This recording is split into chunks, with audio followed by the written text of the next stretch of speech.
It was a warm June evening when Derek and Maria Broaddus pulled into the driveway of 657 Boulevard. The sun dipped low behind the trees, casting golden rays over the towering colonial-style home they had just purchased. It was a picture of perfection. Red brick, white-trimmed windows, and a wide porch that seemed to whisper stories of the past. They had spent years climbing the corporate ladder, saving every cent, enduring cramped apartments and long commutes. All for this. This house wasn't just a place to live. It was a symbol of success, of safety, of the future they wanted for the three young children. Inside, it smelled of wood polish and old books. The floors creaked with charm. Every room had character. Stained glass windows, antique fixtures, and fireplaces that hinted at cozy winters to come. The kids ran laughing through the halls, claiming bedrooms and peeking into closets. Derek and Maria shared a smile. Finally, they had made it. They planned to renovate before moving in. So for now, they visited the house in the evenings, checking on the contractors, discussing paint samples, and imagining where the Christmas tree would go. Then, 3 days after closing, Derek returned alone to check the mail. Among the usual bills and flyers was a thick white envelope. No return address, just his name, handwritten in smooth black ink. Curious, he opened it. Dearest new neighbor at 657 Boulevard, allow me to welcome you to the neighborhood. His eyes narrowed. The tone was strange, polite, almost poetic, but with a creeping sense of intrusion. 657 Boulevard has been the subject of my family for decades now, and as it approaches its 110th birthday, I have been put in charge of watching and waiting for its second coming. Derek felt the hair on his arms rise. Do you know the history of the house? Do you know what lies within the walls? The letter asked odd questions. It mentioned the children, young blood, and how the writer hoped to learn their names to call to them in the night. It referenced windows, rooms, the basement, details no one should know yet. Then the final line. Welcome again to 657 Boulevard. It has been waiting for you. Derek stood frozen in the foyer, the letter trembling in his hands. Silence pressed in around him like a thick fog. A floorboard groaned upstairs. Or was that his imagination? He backed out the front door, locked it behind him, and drove home. Letter clutched tight in his fist. Dread blooming in his chest, like mold in a damp room. He didn't know it yet, but the watcher had awakened. Maria sat at the kitchen table, the letter spread out between her and Derek. Outside, their rental home was quiet, but inside, the air was tense, electric with disbelief. I don't understand, she whispered, rereading the lines that mentioned their children, their young blood. Derek rubbed his forehead. We haven't told anyone their names. No social media, no posts. How could they know? He had already contacted the police. A patrol car came by, and the officer read the letter in silence, his face shifting from curiosity to concern. He looked at Derek and said quietly, Do you have any enemies? It felt absurd. They had barely met anyone in Westfield, but someone knew they were there. Someone was watching. Over the next few days, more letters arrived, each more personal, more sinister. I see you've painted the walls. The contractors are doing well. But did they find what's behind the fireplace? I walk by the house many times a day. 657. Boulevard is my job, my life, my obsession. and now you're living in it. Have you decided which of the children will sleep in the room facing the street? That's my favorite. It lets me watch them from the shadows. Each note was signed, The Watcher. The handwriting was smooth, practiced, not the frantic scribbles of a madman, but the deliberate strokes of someone who took pride in their words. Derek and Maria began to unravel. Every time they stepped foot in the house, they felt eyes on them. The children, unaware of the letters, started saying they felt funny in the new home. Their youngest said someone was knocking from inside the walls, but when asked, she couldn't explain what she meant. They stopped bringing the kids. Neighbors became suspects. A man across the street stared too long at them one morning. Another, an elderly woman with thick glasses, lingered near the mailbox just as they pulled up.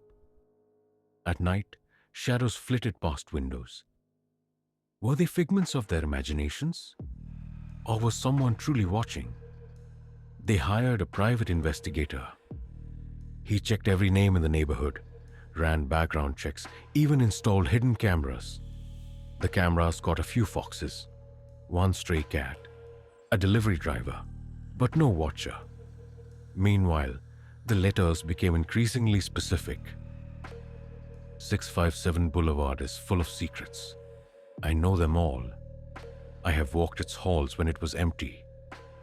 I have touched its walls and breathed its air. You don't want to make 657 angry. It does not forget. The police kept investigating. DNA was pulled from the envelopes. Female, possibly older, but no match in any database. No fingerprints, no security footage, no leads. And so, the Watcher remained nameless, unseen, unstoppable, a phantom hiding in plain sight, perhaps even living next door. The producers had spent their lives working for this home, but now it felt like it had been waiting, not for a family, but for prey. And it had found them. Sleep no longer came easily. Even in the safety of their rental home, Derek and Maria couldn't shake the feeling that they were being watched.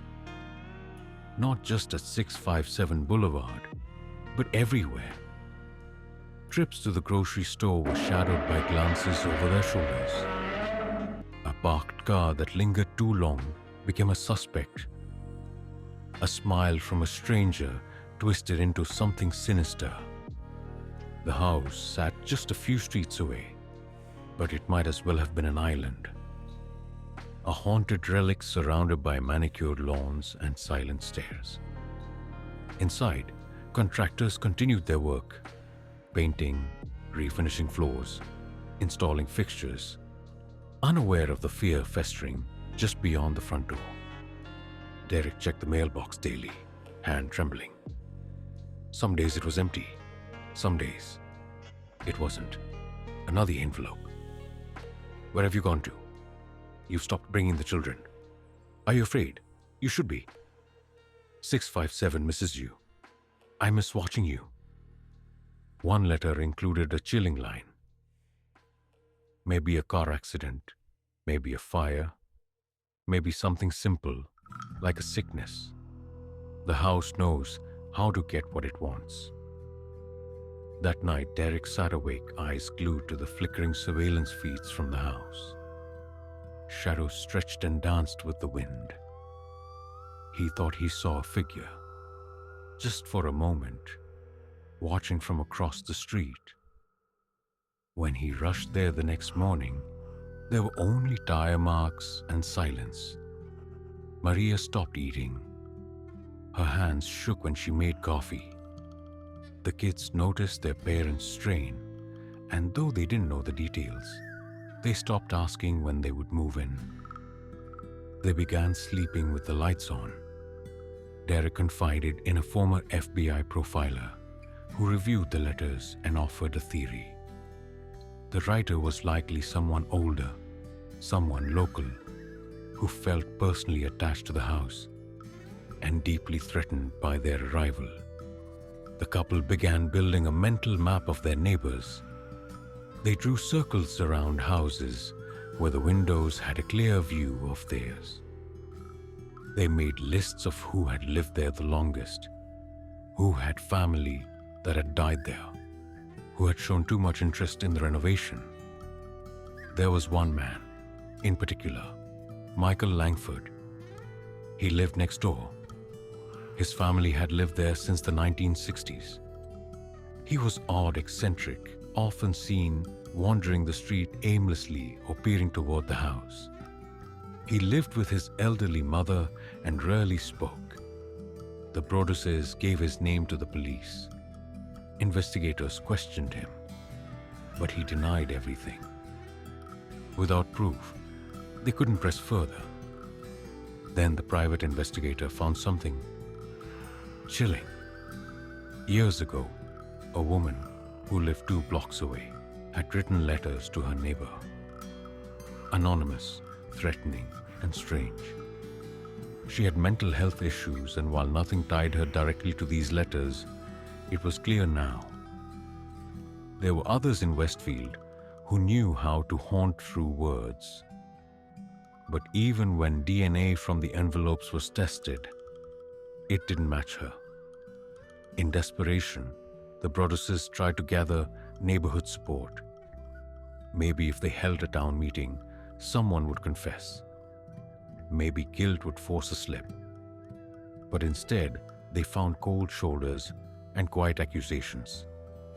Some neighbors began whispering that Derek and Maria were the ones behind the letters. A hoax to back out of the mortgage. They were labeled paranoid, hysterical, worse, liars. One morning, Maria received a letter with no postmark. "You are the problem, not the watcher. Stop blaming others." Now, even the truth seemed to be turning against them. They couldn't sell the house, not without disclosing the letters. They couldn't move in, not with their children's lives possibly at stake. They were caught in limbo, trapped between a dream and a nightmare. And somewhere out there, in a house behind a curtain, beneath the ground, the watcher was still watching. Word got out. The community turned cold. Some accused the Broaddus's of making up the letters to get out of a mortgage they couldn't afford. Others believed it was a PR stunt or even a ghost story gone wrong. The family tried selling the house, but the story had gone viral and no one wanted to buy a haunted home. They considered demolishing it and splitting the land in two, but the town refused the request. You have awoken me, the Watcher. 657. Boulevard is my job, my life, my obsession. And now you are living in it. Eventually, after 5 years of fear and financial loss, the Broaddus's sold the home in 2019 at a significant loss, never having moved in fully. They left behind a legacy of horror, whispers, and questions that still remain unanswered. Who was the Watcher? Was it a neighbor, a stalker, a mentally unstable person, a hoax, or something more supernatural? No one knows. The police never identified a suspect. The Watcher was never caught. And the house, it still stands. Quiet, beautiful, watching. And perhaps, just perhaps, the Watcher still writes. If you'd like, I can expand each of these 5 parts into a fully detailed horror, narrative-style story. Want me to do that? Please like and follow. For more horror, video thanks.